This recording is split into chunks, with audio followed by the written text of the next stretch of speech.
So there's no denying that Apple's Vision Pro was one of the most groundbreaking products pretty much of all time, from what it could do to kind of giving you this virtual reality and augmented reality kind of mixed reality situation that a lot of people just hadn't seen before. But of course the price point was a little bit cost prohibitive because at $3,500, how many people will be able to get it? But now it's been over a year now since the Vision Pro was released, and there's inklings that there's not only going to be a successor to the Vision Pro, but also a Vision Pro Air or Vision Pro Lite that's going to be a lot more affordable. So let's talk about everything we know about both of these products. So I briefly want to talk about the Vision Pro itself and talk about exactly what it was used for and if it was a success or something that maybe was a miss or a flop overall. Now, of course, at $3,500 as a starting price before tax, it was something that not everybody was going to jump on, especially because the way Apple was selling it was that this Vision Pro was a computer on your face, right? The idea was to have the Vision Pro be your end-all be-all, whether it was something that you needed as a computer, as an entertainment device, a content consumption device, but at the end of the day, they really push it towards productivity versus more gaming, which is what Meta has done with their mixed reality headsets.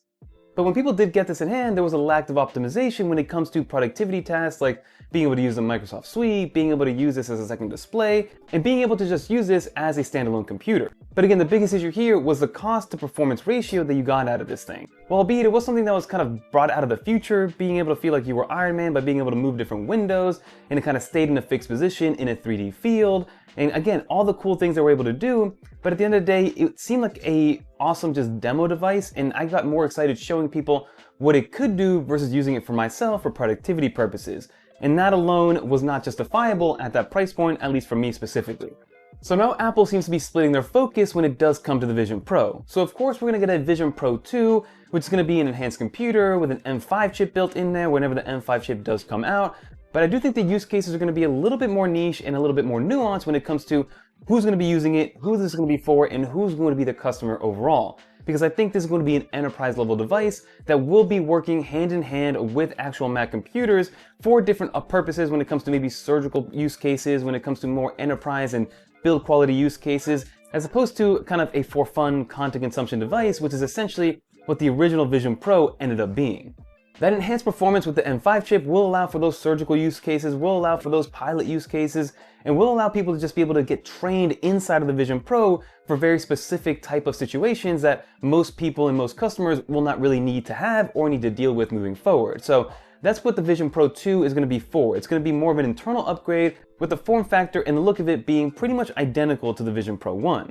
But now if we take a step back, Apple is working on their Vision Pro Air or their Vision Air or again the Vision Pro Lite, whatever you want to call it, where the idea is to have a smaller form factor or a lighter weight form factor and something that can be much cheaper at a much lower price point that works hand in hand with your Apple ecosystem and won't be a standalone computer but will work in conjunction with your iPads and with your Macs of the world. Some of the leaks that we've seen, as you can see from the thumbnail and the image here, is that we're going to get a new black titanium look. We're getting the form factor, at least visually, will look the same, but it's going to be lighter, it's going to be a little bit smaller, and it's going to ideally be more of a kind of glasses form factor as opposed to this kind of big goggle and big headset that's on your face. And the idea here is to bring spatial computing to the masses as opposed to it being so cost prohibitive that most people won't even bat an eye when they see a $3,500 device. And again, you can upgrade and spec that up and pretty much spend $4,500 on the current Vision Pro headset. So it looks like Apple and Tim Cook is going to prioritize that new lighter weight and light version of the Vision Pro and then eventually get around to the Vision Pro 2, which I think is a great idea because I do think that more and more people